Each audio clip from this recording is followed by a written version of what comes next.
जम्मू आ गए, दिल्ली आ गए, अलग अलग जगह पे आ गए और अभी सरकार उनको कह रही है कि फिर से हम मेरी बात समझ गए क्या सबके साथ मर्डर हो जाता है। पहले एक और सेक्शन हुआ करता था 377। कौन सेक्शन हुआ करता था? 377। वो बात करता था अननेचुरल ऑफेंसेस की। अननेचुरल ऑफेंसेस की बात करें तो हम यूं कह सकते हैं against the order of the nature. हम क्या बात कर सकते हैं? Against the order of the nature. इसकी हम बात जो एक तरीके से कर सकते हैं, ठीक है ना। Against the order of nature क्या है? अगर इसीलिए इसको अननेचुरल ऑफेंसेस बोला गया।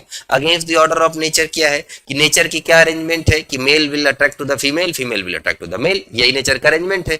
इसके अलावा जो 377 हुआ करता था वो बाकी किसी भी तरह की एक्टिविटी को पनिशेबल बनाता था और बड़ी सीरियस पनिशमेंट थी, ठीक है ना। 10 ईयर की पनिशमेंट हुआ करती थी अननेचुरल ऑफेंसेस की। और इसको, इस प्रोविजन को 377 को बड़े लंबे समय तक ऐसे टूल की तरह यूज किया गया जिसमें कभी भी किसी को भी जो है उसमें उसको लपेट के बर्बाद कर देते थे, परेशान कर देते थे, ठीक है ना। तो अननेचुरल ऑफेंसेस के बारे में जो सेक्शन था वो 377 ये कहता था whoever voluntarily has carnal intercourse against the order of nature। Carnal intercourse against the order of nature, किसके साथ? किसी के भी साथ, not only for the man, man, women and और एनिमल। यही बिस्टिलिटी है एनिमल वाली, मैन, वुमेन और एनिमल। तो shall be punished with the imprisonment for the life और imprisonment for the 10 description of 10 year extend to the 10 year. तो आजीवन कारावास और 10 साल तक की सजा हुआ करती थी और फाइन अलग से, ठीक है ना।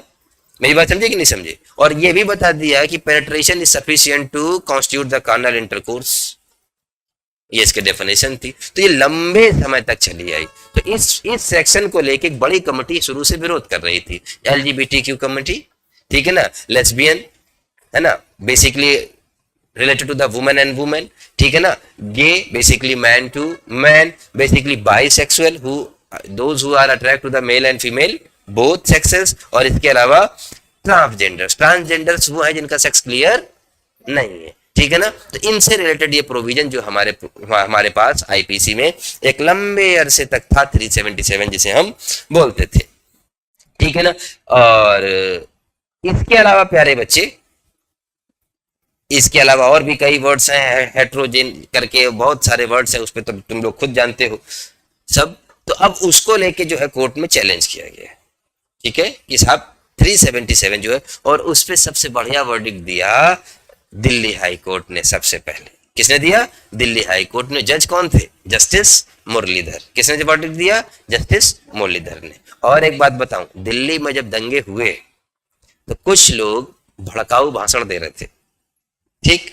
जज साहब ने कॉग्निजेंस ले लिया, अपना मतलब अपने संज्ञान में ले लिया।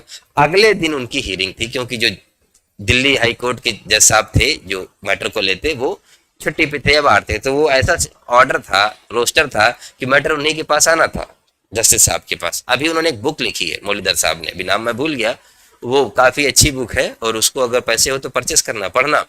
जस्टिस उस मामले में भी थे वो, ठीक है ना। तो जो जज साहब वो दे रहे थे, वो जज साहब जो है रात में, अगले दिन सुनना था, रात में उनका ट्रांसफर हो गया।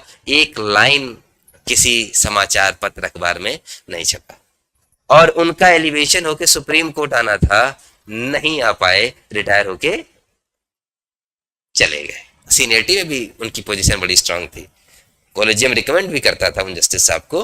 तो बाद में क्या हुआ, अभी रिटायर किया, अभी वो उन्होंने एक बुक लिखी है, उसको पब्लिश कर रहे हैं, बुक को एडवर्टाइज कर रहे हैं, तो बुक मिले तो उसको पढ़ना, ठीक है ना। तो रातों रात हाई कोर्ट के जज ट्रांसफर हो जाते हैं, जाओ चले जाओ, दूर जाओ कहीं।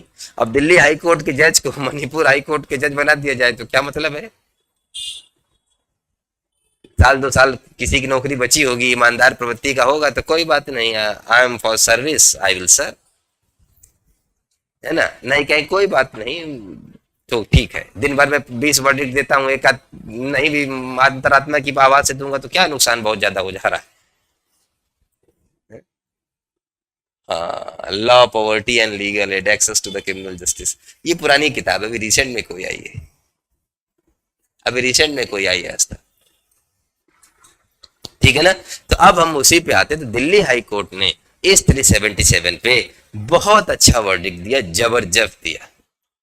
377 penalise all form of non penile vaginal intercourse, हर तरीके को, ठीक है ना। तो basically section 377 criminalises sexual intercourse that is penile और नॉन पेनाइल, ठीक है ना, नॉन वजाइनल, ठीक है ना, तो उसको पनिश करता था। 2009 में सुप्रीम कोर्ट में मैटर जो एक तरीके पे चला, एलजीबीटी कमेटी ने भी इसको आगे बढ़ाया, तो दिल्ली हाई कोर्ट ने सेक्शन 3, इसको सीक्वेंस में याद रखना जो मैं बताने जा रहा हूं, एग्जाम में क्वेश्चन आएगा, पक्का आएगा। तो ईयर सुनो, मैं बताते जा रहा हूं। 2009 में जो है दिल्ली हाई कोर्ट ने, किसने, दिल्ली हाई कोर्ट ने, केस का नाम है नाज फाउंडेशन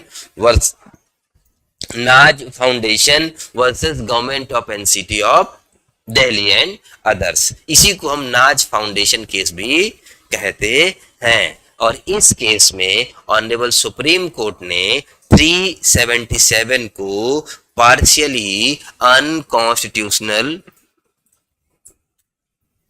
हाँ, इनकम्प्लीट जस्टिस, दैट इज, अब यही वाली है, ठीक है ना। तो नाज foundation versus government of NCT of Delhi and others ने 2009 में, किसने, नाज फाउंडेशन केस था। कौन सा केस था, नाज foundation versus government of NCT of Delhi and others करके केस था ये, ठीक है ना। नाज foundation versus government of NCT of Delhi and others करके केस था। इस केस में दिल्ली हाई कोर्ट ने अनकॉन्स्टिट्यूशनल बताते हुए पार्शियली, कैसे, पार्शियली एक तरीके से या पार्टली जो है अनकॉन्स्टिट्यूशनल किया। क्या किया, पार्शियली, यानी पूरा नहीं किया,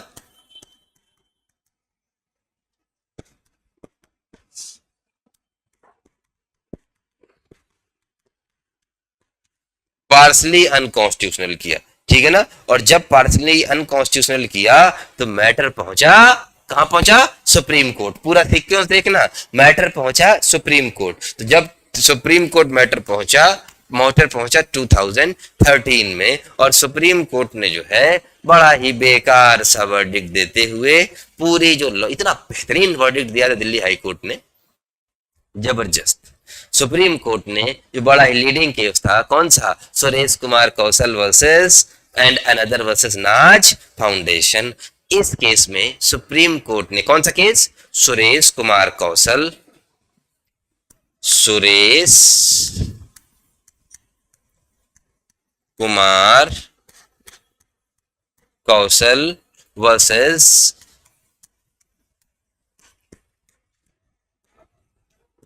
नाज foundation, Suresh Kumar Kaushal and another versus नाज फाउंडेशन एंड अनदर।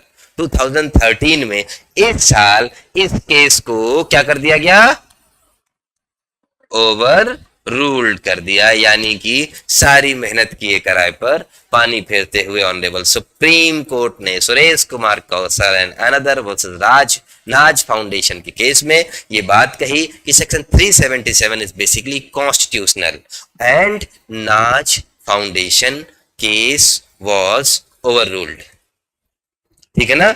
और जो है जो लॉजिक दिया वो बड़ा फर्जी सा दिया। और क्या लॉजिक दिया ओवर रूल करते हुए, उन्होंने कहा the LGBTQ committee comprised only a minuscule fraction of the total population, बहुत छोटा नंबर है इनका LGBT। मैं कह रहा हूं एक भी है तो क्या उसके इंटरेस्ट को प्रोटेक्ट नहीं करना चाहिए, ठीक है ना। सुप्रीम कोर्ट ने कहा कि बहुत ऐसी बात कही जो मतलब आज के वैज्ञानिक दृष्टिकोण से ठीक नहीं लगती है। सुप्रीम कोर्ट ने कहा कि the mayor fact that the sad section was being misused is not reflection of the virus of the section, ठीक है। मिसयूज हो रहा है, इस सिर्फ इस बेसिस पे हम नहीं कर सकते। और उन्होंने कहा जो जिनकी डिमांड करी जा रही है LGBTQ कमिटी की, ठीक है ना, they comprised only a minuscule fraction of total population,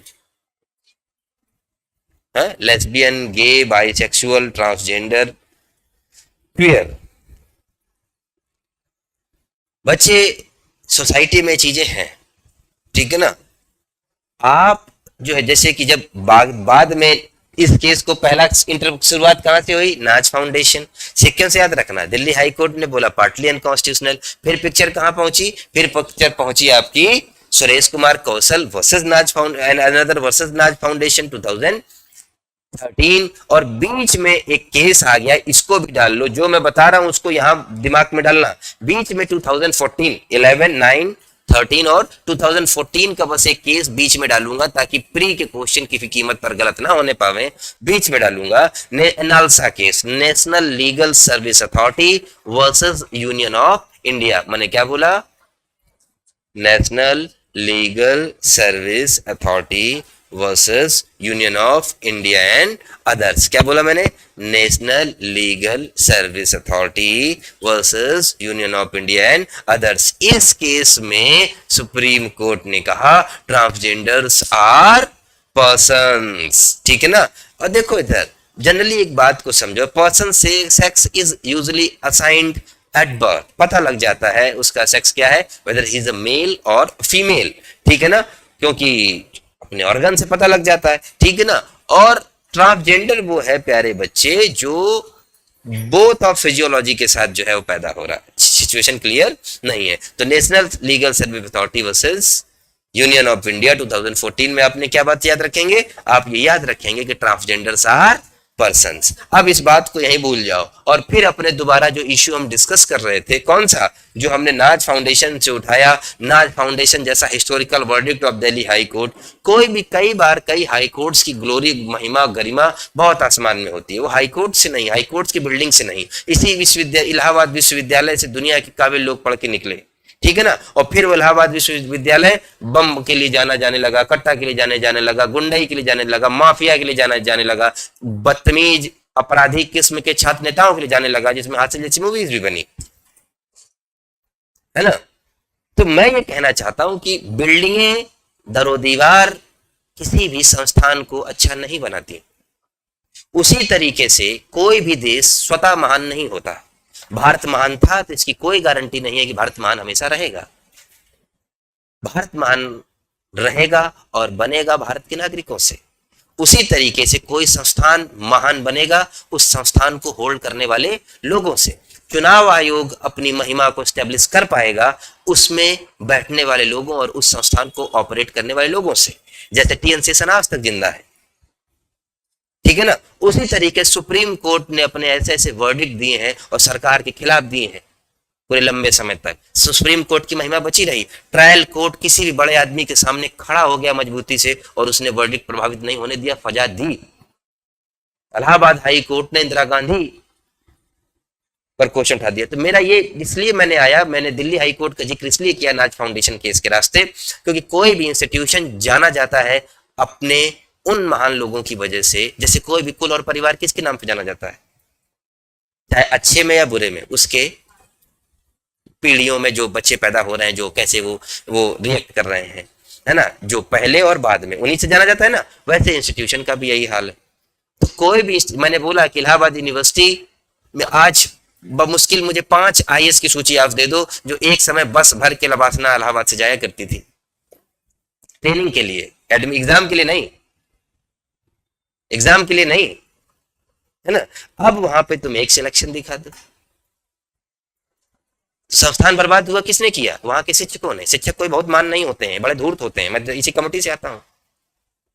देश की एजुकेशन व्यवस्था बर्बाद है तो किसका रोल?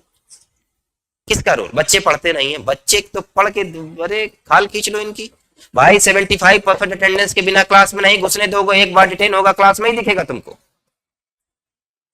जब दुष्ट मास्टर, टीचर, प्रोफेसर पढ़ाना नहीं चाहते हैं तो भारत के विश्वविद्यालय दुनिया में कहीं नहीं टिकते हैं।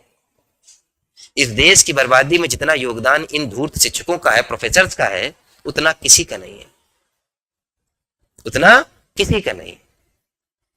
टीचर के साथ बच्चे का स्नेह होता है ना, बिल्कुल होता है।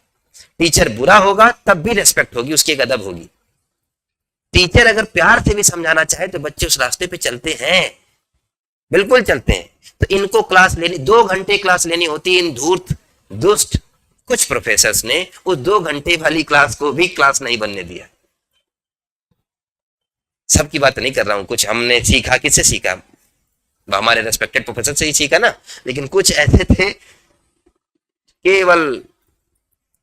एनीवेज, तो मैं ये बता रहा था ना, दिल्ली हाई कोर्ट की बात कर रहा था, नाज फाउंडेशन केस की, ठीक है ना। तो अभी अगर जुडिशरी ईमानदार नहीं रहेगी तो ये भारत की न्यायपालिका अपनी महिमा और गरिमा को खो देगी। देश के नागरिक अच्छे नहीं होंगे तो महान भारत भी अपने वैल्यूज को खो देगा। मुट्ठी भर नेपाल, कितना? मुट्ठी भर, फूक दो तो पूरे पहाड़ वाला गड़बड़ा जाए। छोटा चाहिए ना पॉपुलेशन के बेसिस पे। वहां जब बच लोगों ने प्रोटेस्ट किया तो वहां की आर्मी, वहां की पुलिस संभाल पाई? नहीं संभाल पाई। और जिस देश की आबादी 150 करोड़ के करीब पहुंच रही हो, अगर यहां पर कोई भी वैमनस्य पैदा हुआ, चाहे जातियों के बीच में चाहे धर्म के बीच में, क्या ये देश बच पाएगा? कौन सी आर्मी इसको बचा पाएगी? मुझे बता दो, बचा पाएगी? तो देश कैसे चलेगा? म्यूचुअल लव एंड रेस्पेक्ट से। जो तुम्हें नहीं पसंद हम नहीं बोलते, जो हमें नहीं पसंद तुम नहीं बोलो। नहीं समझे? ये मैं बताना चाह रहा हूं। तो दिल्ली हाई कोर्ट की अभी, जैसे अभी केरला हाई कोर्ट की जजमेंट देखो, उठा कि क्या जजमेंट है, एक से एक बेहतरीन। अरे नहीं आ रहा है तो कैसे जाना जाएगा इंस्टीट्यूशन? ये मेरा, मैं कैसे जाना जाऊंगा? मैं जाना जाऊंगा अपने स्टूडेंट से। कहीं चला 10-20 छात्र आके पैरों में गिर गए, गुरुजी गुरुजी गुरुजी, खुश रहो खुश रहो खुश रहो, तबीयत प्रसन्न हो गई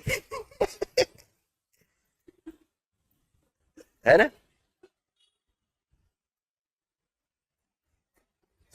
ठीक है ना?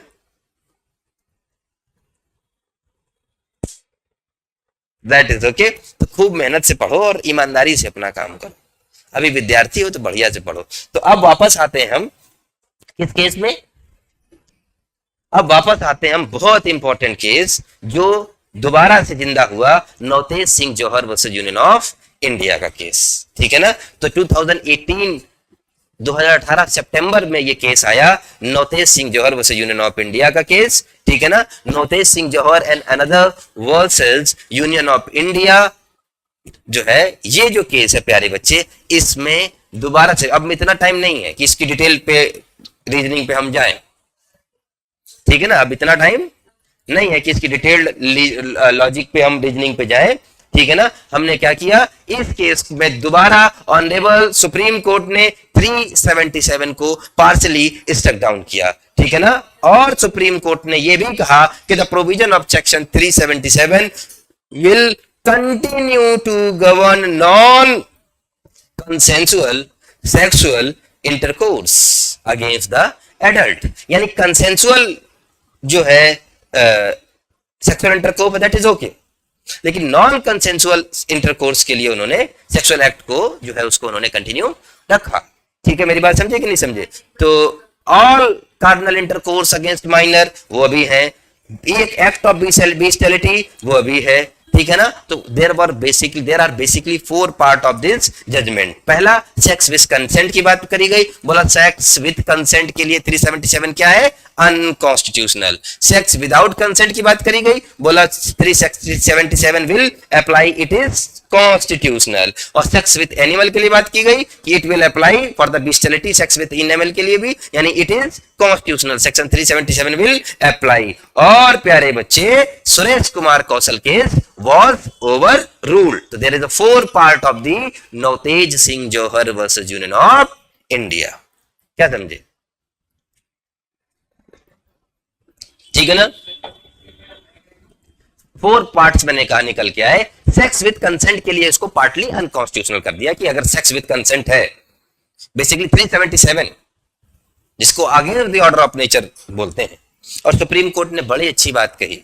सुप्रीम कोर्ट ने कहा कि they have merely different sexual orientation. कई बार तुम खबर पढ़ते हो, देखो अपने आप को सेंसिबल बनाओ। कई बार तुम अभी खबर पढ़ रहे हो कि किसी बच्चे ने अपने प्राइवेट ऑर्गन को कट किया, हार्म किया या ऑपरेट करके चेंज हो गए। तो इतना बड़ा स्टेप कौन ले रहा है और क्यों ले रहा है? क्योंकि जरूर वो बहुत मेंटल डिस्ट्रेस और ट्रॉमा में होगा जिसको हम सुनना और एड्रेस करना भी नहीं चाहते। फिर क्या कहते, पागल है क्या, ये कर दिया? बताओ, एक नंबर। एक और ऊपर से इकलौता लड़का था, और एक हो या 2 हो, उसकी पर्सनल इंडिविजुअल लाइफ है, उसको क्या लेना देना? 4 भी होता तो अपना ना देखेगा वो। चार भाई भी होता तो अपने को ना देखेगा वो, नहीं, कभी कल ही परसों बात कहीं चल रही थी। तो इसलिए हमें ये समझना होगा कि खास तौर पे जजेस को, कि जब उनके सामने मैटर आएंगे तो वो सिचुएशन को समझ सकें कि what if the mental psychological physical condition of the victim basically, ठीक है ना। तो हम डिस्कस कर रहे थे Navtej Singh Johar versus union of India, जिस केस में सेक्शन 377 को पार्टली अनकॉन्स्टिट्यूशनल किया गया, ठीक है ना। क्या किया गया? पार्टली। सर इस चार्ट को फिर से समझा दो। नाज फाउंडेशन केस में दिल्ली हाई कोर्ट ने पार्टली अनकॉन्स्टिट्यूशनल किया, मामला पहुंचा सुप्रीम कोर्ट। सुरेश कुमार कौशल वर्सेस नाज फाउंडेशन केस में नाज फाउंडेशन केस को ओवररूल कर दिया गया 2013 में, और फिर आया आपका 2018 में नवतेज सिंह जौहर केस। उसमें इस सुरेश कुमार कौशल केस को ओवररूल करते हुए basically partly unconstitutional supreme court ने बताया, और फिर अभी तुम्हारे बीएनएस में 377 नहीं है। तो अभी क्या सिचुएशन, चार पार्ट थे इस वर्डिक्ट के, सेक्स विद कंसेंट, इसके लिए सुप्रीम कोर्ट ने बोला अनकॉन्स्टिट्यूशनल, और बाकी जो पार्ट थे सेक्स विदाउट कंसेंट 377 काम करेगा और इनको पूरा ठीक से कवर लेगा। सेक्स विद एनिमल और सुरेश कुमार कौशल केस वाज ओवररूल्ड, ठीक है ना। तो बहुत सारे रीजनिंग इस केस में दिए गए, ठीक है ना, बहुत सारे रीजनिंग इस केस में दिए गए, ठीक है ना। और जो आपका 2009 का केस था उसमें दो जज थे, पता है कौन कौन से? जस्टिस अरजीत प्रकाश और जस्टिस मुरलीधर, जिसकी बुक आस्था ने अभी शेयर करी। तो उन्होंने अनकॉन्स्टिट्यूशनल किया, सुरेश कुमार कौशल केस में वो कॉन्स्टिट्यूशनल करके ओवररूल्ड कर दिया गया। और फिर हमारे पास क्या आया? नवतेज सिंह जौहर केस, और इसमें जस्टिस दीपक मिश्रा थे जो आपके ऑनरेबल चीफ जस्टिस भी रहे, जस्टिस फाली रोहिंगटन फाली नरीमन साहब थे, जस्टिस ये जो चंचूड़ साहब है CGI 001, ठीक है ना, ये भी साहब थे। मैं बर्बाद ना हो जाऊं किसी दिन। खान विलकर भी थे खान विलकर साहब भी थे, और आपके जो है जस्टिस इंदु मल्होत्रा भी थी। ये 5 बेंच की जो बेसिकली जज, जिसमें 4 कॉन्करिंग ऑर्डर्स नवतेज सिंह जौहर केस में आए थे, ठीक है ना। और इसमें जो मेन बात सुप्रीम कोर्ट ने कही, ठीक है ना, और सुरेश कुमार कौशल को ओवररूल करते हुए जस्टिस इंदु मल्होत्रा के बारे में जरूर पूछा जाता है, ठीक है ना, कि जस्टिस इंदु मल्होत्रा के क्यों व्यूज थे, क्या व्यूज थे, जस्टिस दीपक मिश्रा के क्या व्यूज थे। डिटेल में नहीं जाएंगे, मैंने अनकॉन्स्टिट्यूशनल कर दिया, इतना बहुत है, ठीक है ना। तो जस्टिस दीपक मिश्रा ने इस केस में कम से कम बड़ी अच्छी लॉजिक और रीजनिंग देते हुए कहा, उन्होंने डिस्टिंक्शन क्लियर किया। ये सेक्शन क्या कहता था? 377 अननेचुरल ऑफेंसेस। क्या कहता था? Unnatural offences. तो सुप्रीम कोर्ट ने क्लियरली डिस्टिंक्शन बिटवीन नेचुरल और अननेचुरल के बीच में बात करी, और उन्होंने बड़ी अच्छी बात कही कि distinction between natural and unnatural is not acceptable. क्या बोला? डिस्टिंक्शन बिटवीन नेचुरल और अननेचुरल इज नॉट एक्सेप्टेबल। बोला ये क्या है? Who will decide this is natural, this is unnatural? ये कौन डिसाइड करेगा? This is the natural identity. भाई इंडिविजुअल आइडेंटिटी का मसला है ना, ये तो इंडिविजुअल आइडेंटिटी का मसला है ना। So, उन्होंने कहा कि sexual interest from the sex is basically controlled and by the neurology and biological factor. इसी से कंट्रोल हो रहा है ना, इसी से हो रहा है ना। तो बोला इसमें भाई साहब this is the natural orientation. भाई तो इसमें तुम कौन डिसाइड करने वाले होते हो कि this is the natural, this is the natural, this is the basically personal identity ना, ठीक है ना। और अब देखो कौन कह रहा है? मेजॉरिटी। इस देश की, दुनिया की मेजॉरिटी आबादी क्या कहती है? क्या कहती है? कई लोग तो अपने सेक्सुअल ओरिएंटेशन को पूरी जिंदगी दबा के मर जाते हैं, और कई बार बुढ़ापे में बदनाम हो जाते हैं। किसी का हाथ पकड़ लिया, बोले देखो बुजुर्ग है, किसी का हाथ पकड़ लिया लड़के का, अब बुजुर्ग लड़के का हाथ पकड़ा, बोला रे बाप रे, बुजुर्ग पिट भी गए। मैं उस हाथ पकड़ने को गलत ठहराता हूं, लेकिन इसके पीछे भी साइकोलॉजिकल स्टडी होनी चाहिए कि एक बुजुर्ग पूरी जिंदगी, हो सकता है पूरी लाइफ गे हो, और पूरी लाइफ इसने अपनी एक्टिंग कैसे की हो, एज ए तो कितना उसने, मैं तो समझता हूं कि हर एस्पेक्ट को सोचना चाहिए, as a PhD, as a researcher student की तरह आपको सोचना चाहिए। तो इन्होंने बड़ी अच्छी दीपक मिश्रा ने बात कही। इन्होंने कहा कि मेजोटेरियन he said majoritarian rule is not acceptable and the distinction between natural and unnatural is basically not acceptable, and he said homosexuality is basically not a mental illness। ये बात भी इन्होंने कही, ठीक है ना। तो ये बात जो है कही। तो ये जो उन्होंने बात कही कि majority rule is not acceptable, कि तुम कैसे कह सकते हो कि दिस इज अननेचुरल। अगर कल को उनकी आबादी बढ़ जाए, तुम्हें थोड़ा सा, इस समय ग्लोबल वार्मिंग बढ़ रही है, चीजें बहुत तेजी से बदल रही हैं, थोड़ी सी बायोलॉजिकल चेंजेस आए और पता लगा मेजॉरिटी इनकी हो गई, तब क्या करोगे तुम? फिर एक सेक्शन डाला जाएगा 377, डेफिनेशन चेंज करी जाएगी और फिर वो लोग लिखेंगे अननेचुरल ऑफेंस। तो फिर तो उन 3 बातें याद रखना। उन्होंने कहा डिस्टिंक्शन बिटवीन, पूछा जाए क्यों अनकॉन्स्टिट्यूशनल किया, तो दीपक मिश्रा की बात याद रखना कि distinction between natural and unnatural is not acceptable. दूसरी बात क्या बोली? Majoritarian rule is not acceptable. और तीसरी बात, homosexuality is not a mental illness, ये कोई मेंटल इलनेस नहीं है। ठीक है ना? तो ये बात इन्होंने कही। क्लियर? तो आज की स्टेटस क्या है? 377 अनकॉन्स्टिट्यूशनल है और बीएनएस में कहीं हमें देखने को मिलता नहीं है। Unconstitutional and we can not find 377 in our BNS. Clear? Subscribe for more content.